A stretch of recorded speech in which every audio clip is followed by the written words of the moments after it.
Great. So we're going to do part two of our session, our Q&A session, and I've got Mark here again. And this time we're going to focus more on the literature review, so your second big major assignment that you're doing for this unit. And it has been a challenge for some students, and we've got lots of experience. Mark has more experience than I do in this area, but oftentimes throughout the years we run into the same questions from the students, the same issues that they're struggling with. So we're going to do a bit of a discussion and a Q&A to just talk about some pointers and tips and strategies that we can give you to help as you progress with your literature review. So Mark, I'm going to ask you to start again and just talk a little bit about what the literature review is and what the intent is of it, and you know, what are the different components of a literature review? Why are we doing something like this? Why do we ask our students to do it? I imagine students ask the same question. Why do I have to do this? One of the things about being a professional is we need to continuously update our own knowledge and understanding of the field of our profession.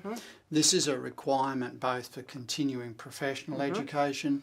It's a requirement for personal satisfaction, and it really is a requirement to become both competent as well as confident in our professional practice.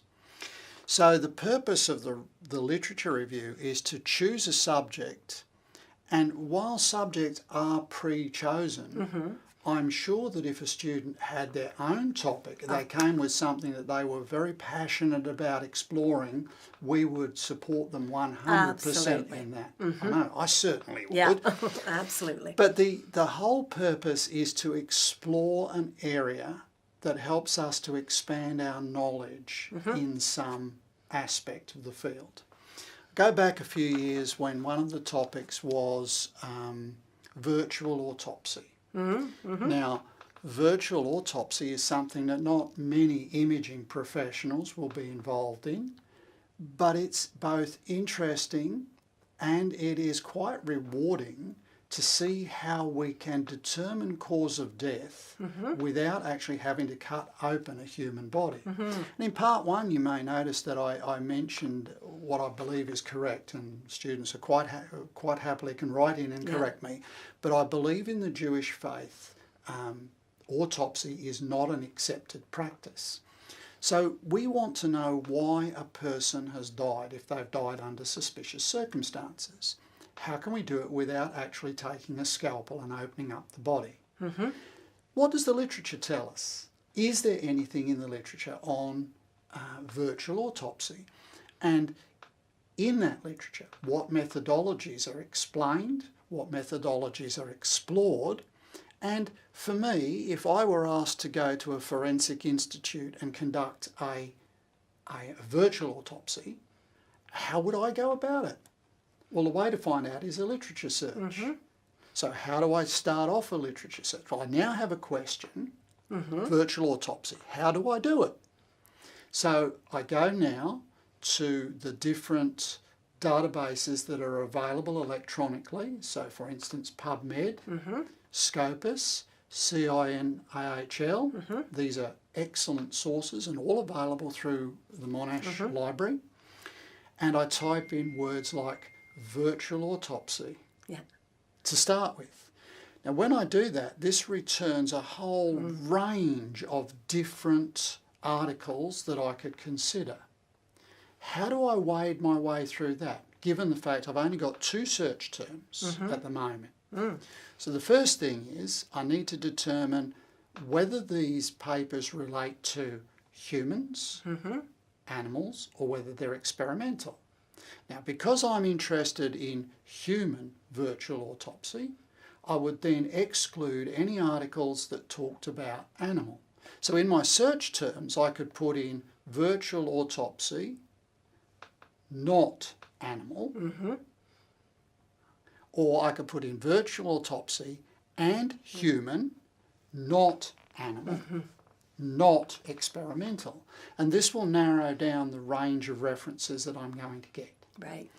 Next step, read the abstracts, because the abstracts are literally a snapshot of that article that tell me what the article, what the aim of the article was, briefly what the methods were, what a very, very brief discussion and a conclusion.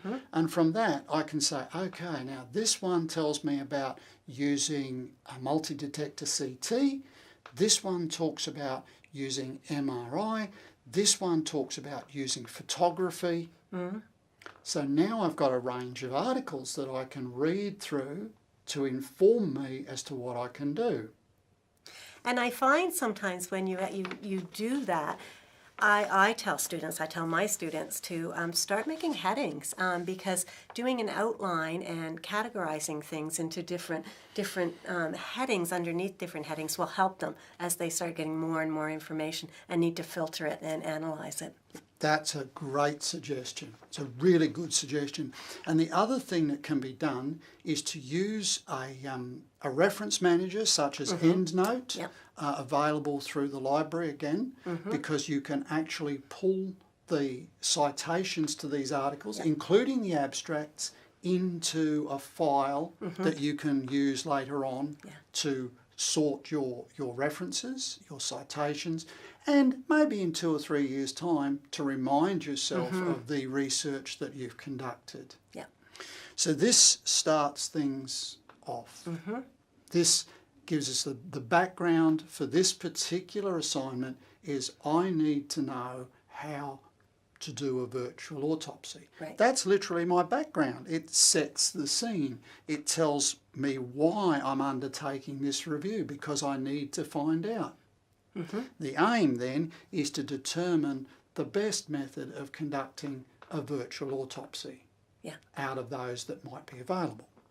So then comes the materials and methods section. Again, as with part 1, we talked about the recipe. So in the materials and methods, I outlined the databases that I accessed, my search terms, what I included and what I excluded and why. Yeah. Again, the purpose is that, say, you read my article and you say, I'm not sure whether this is right, and you go to your library and perform the same search, and you should get nearly the same results. You might. A question students sometimes ask me with their methodology is, do they need to include the actual numbers? So I searched this term, I got 3,000, narrowed it down, with the exclusions, got 1,000, excluded these, and ended up with this. Is that necessary? The final number is necessary in the results section, not under materials and methods. The materials and methods is the recipe for conducting the experiment, baking the cake. Okay. Then you get the results. The results is the cake. So how many papers did you finally come up with? Yeah, all right. And how many did you include of those papers? How many did you actually read, or how many did you scan? How many did you exclude, and why did you do that? That's the results. Okay. And also included in the results is a brief, you can make it a table if you wish, but a brief outline of what each paper was about, or each group of papers was about. So if you've only got 4 or 5 papers, you would probably just highlight the results from each paper. Right?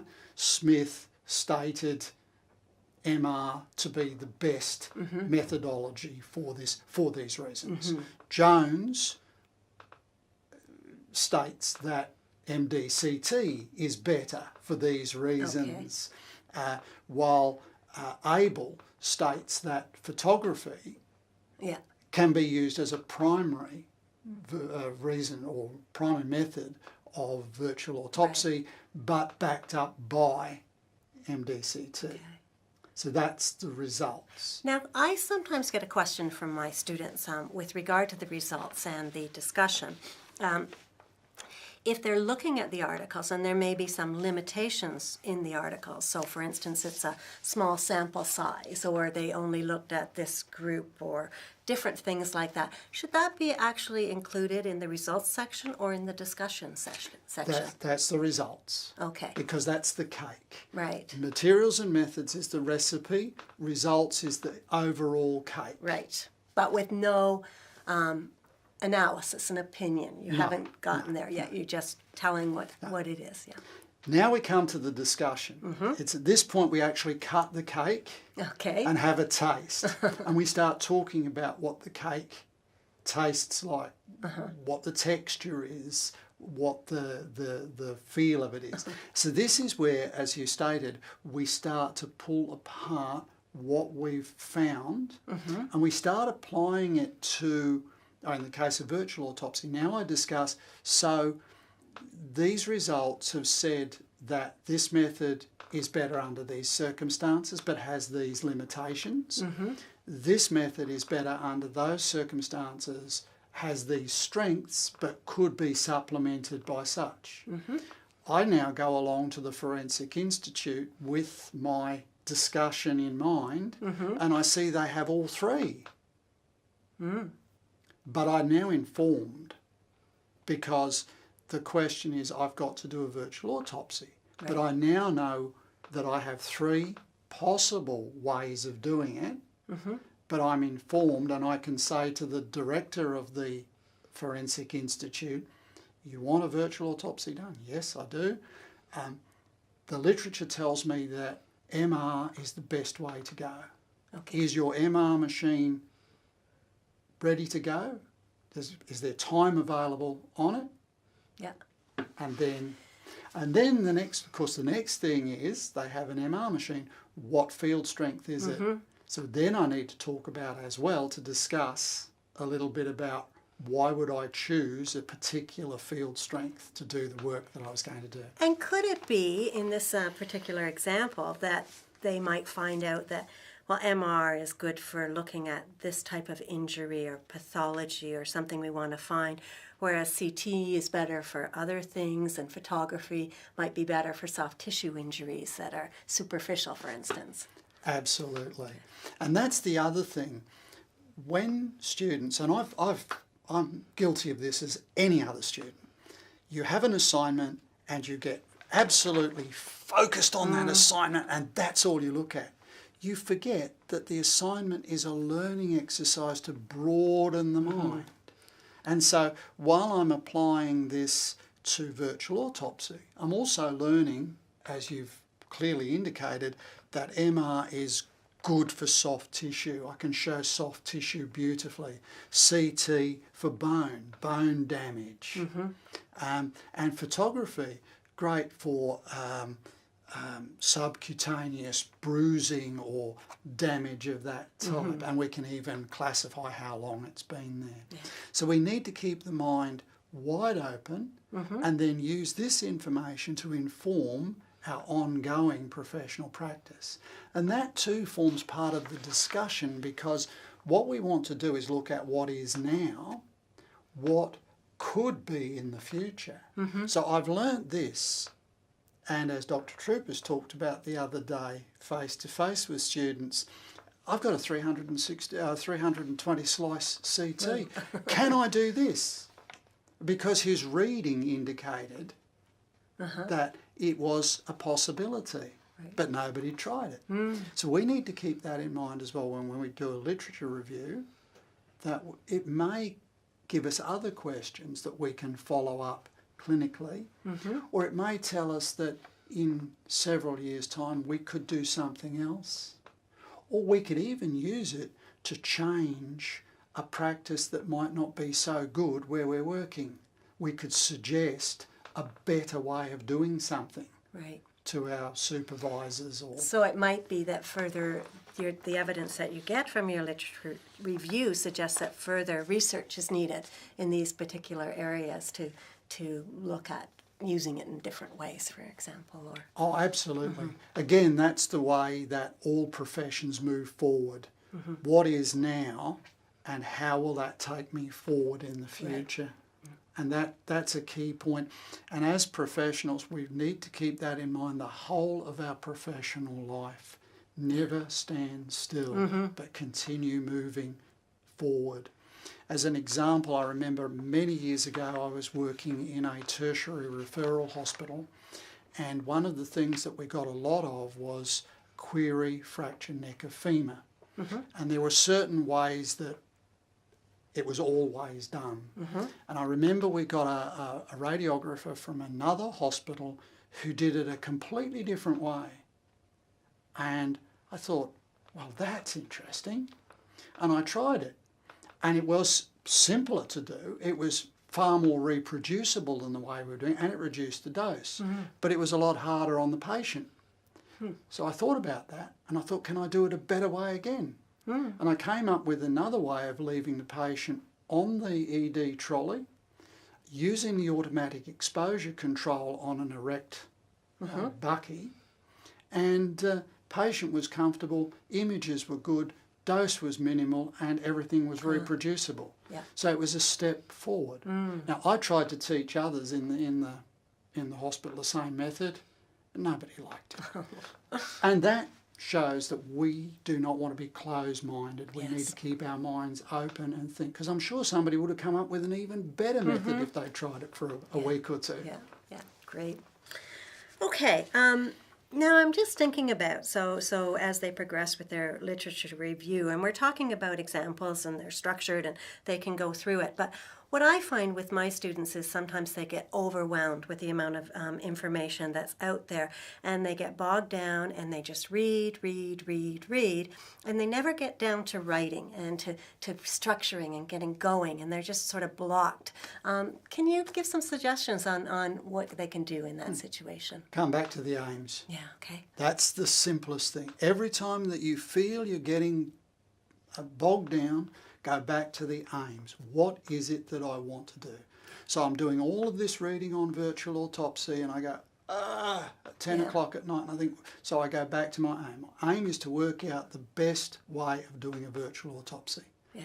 What have I found so far? Well, I've got 3 methods. So what do I know about each method? And at some point, if there's hundreds and hundreds and hundreds of papers, then at some point you have to say, that's enough. And the way you do that is to actually set a time frame. So in high volume areas of research, we'll say diffusion tensor imaging in MR of the brain. It's a high volume of research. So you take the last 5 years. So you go from today, go back 5 years. If it's something a bit more obscure, like the development of the image intensifier, then you've got to start from today, and you've probably got to go back to 1902, which seems a long way back, but you're dealing with a development of something. And so you read the seminal papers, the ones that everybody quotes, and those are the papers that you too quote in drawing up your timeline. So it comes down to high volume, short time frame, low volume, you've got to wind the time frame out. Right. And always relate everything back to your aim, which is why the aim is so important. And I would add, get a structure to your lit review. Have headings, do an outline, something like that, so that when you are reading things, you can make your points under that, using EndNote, of course, or other referencing tools. Absolutely. So, Absolutely. Great. Okay, so we've talked about, how you get moving on it, structuring, those sorts of things. I just want to talk a little bit about timelines now, because really it is a very short time frame they have to do a literature review. A literature review is a big project, and they have 1 semester. You guys have less than 1 semester because you have to present on it as well.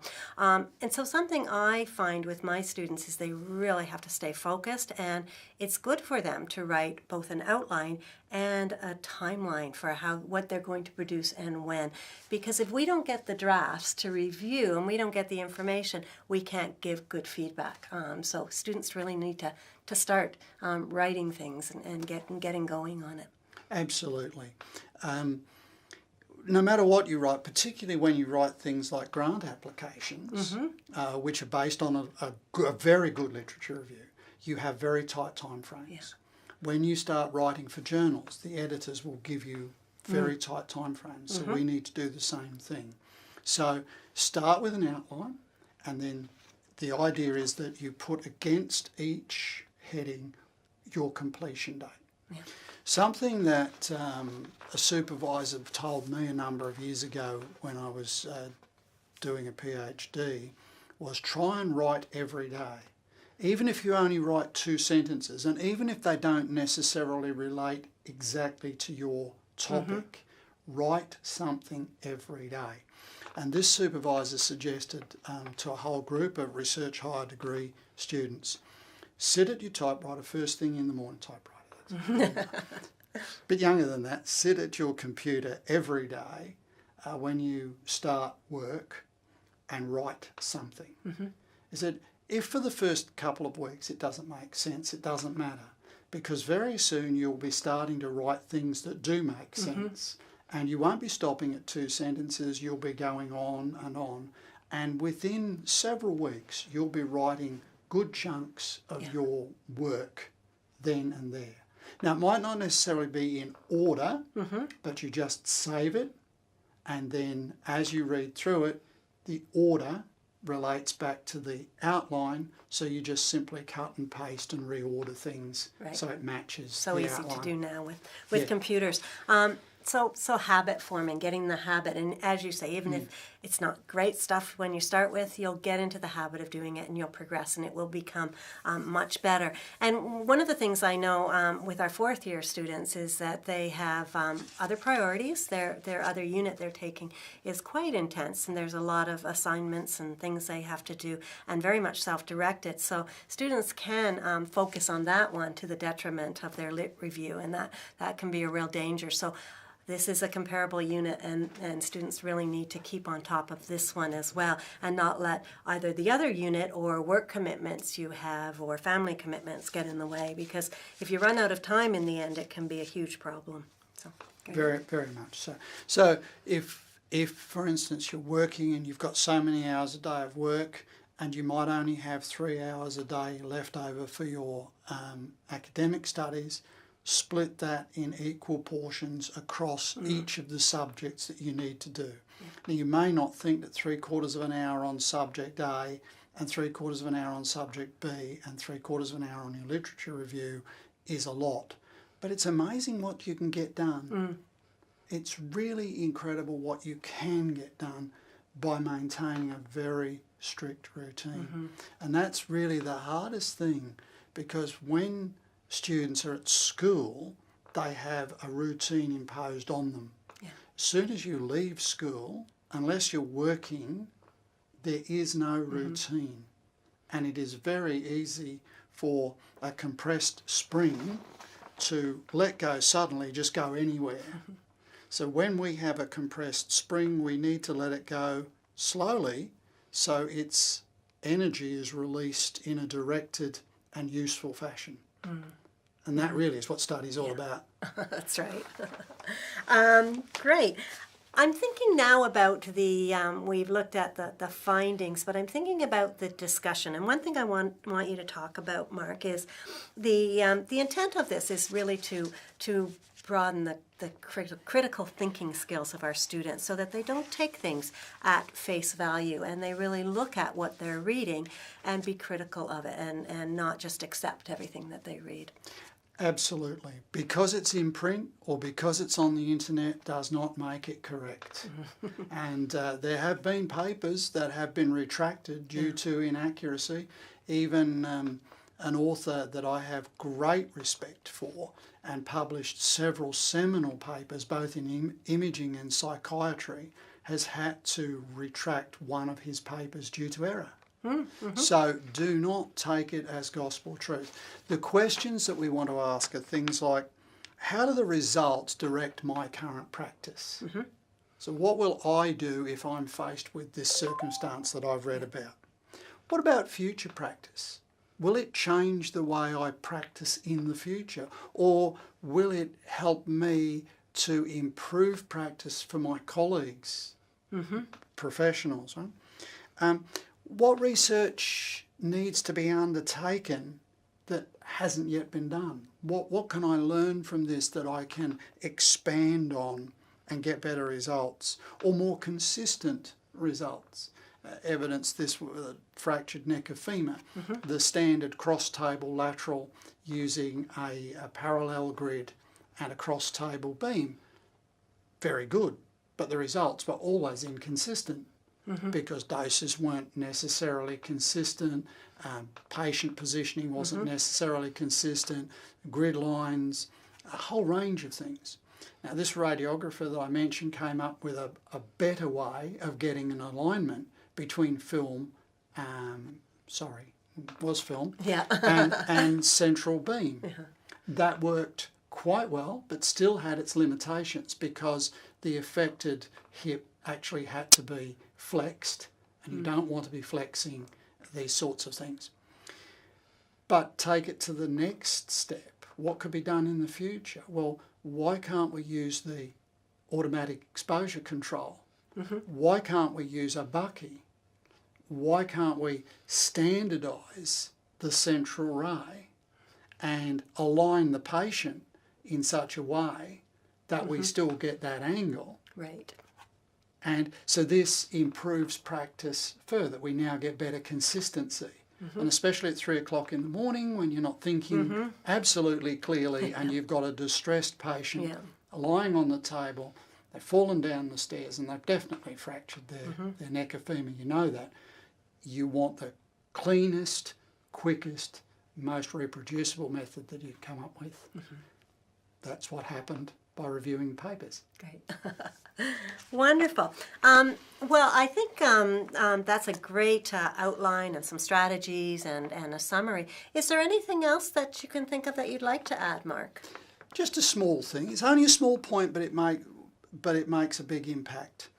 Always read the guidelines to authors from the journal you've been assigned. Ah, yes. And stick with them. Now, you think that doesn't mean a lot, but in reality it does. As imaging professionals, we need to follow direction when we do imaging studies. Yeah. This is another way of demonstrating that we can read a prescription and follow that prescription. So if the journal says 5,000 words, you don't write 5,600 words. You write 5,000 or less. You don't always have to write 5,000. If you can write it cleanly, concisely in 2,000 words and you get your point across, 2,000 words is good and the editor will love you. Although in this assignment you do have to do 5,000 words, even if the journal says it's 3,500. So. Yeah. The second thing is if the journal says it wants Times New Roman in 12 point and double spaced on every second page, then do that because that's what the editors want. Yeah. And as a journal reviewer, I can tell you that those things mean a lot because it gives you space to make notes or to read clearly. So that's important. If they say that tables and figures may be used but they have to go at the end of the paper, then put them at the end of the paper, but make sure you refer to them, cite them in your text. Yep. And on that note, tables have the citation or have the comments. Is not comments. What am I talking about? The legend. Sorry. Okay, yes. Figure legends go under the figure. So if it's a picture, put the legend underneath. If it's a table, put the legend over. Okay. And that's key. The editors will fall over that, quite literally. If you get that wrong, you might think it's a small thing, but editors are impressionable people. And they have to read a lot of documents day in, day out. And if they want it in a certain way and you don't produce it that way, they're going to fall over. And more than likely, they're going to say, I don't want to read this paper anymore, and you've lost your opportunity. Yeah, fair enough. Good point. Good point. Okay, well, thank you so much, Mark, again. I think this has given some good pointers to you for doing your literature reviews. We're also going to put up on Moodle sort of a Q&A on different questions that have come to us that we'll have available for you as well. So thank you.